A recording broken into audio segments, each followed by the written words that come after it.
إذا ما قال لي ربي أما استحييت تعصيني وتخفي الذنب عن خلقي وبالعصيان تأتيني، فكيف أجيب يا ويحي ومن ذا سوف يحميني؟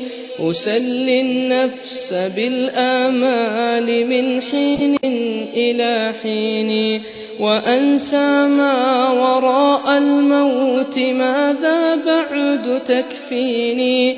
كأني قد ضمنت العيش ليس الموت يأتيني، وجاءت سكرة الموت الشديدة من سيحميني؟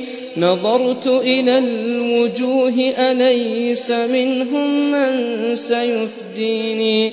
سأسأل ما الذي قدمت في دنياي ينجيني، فكيف إجابتي من بعد ما فرطت في ديني؟ ويا ويحي ألم أسمع كلام الله يدعوني؟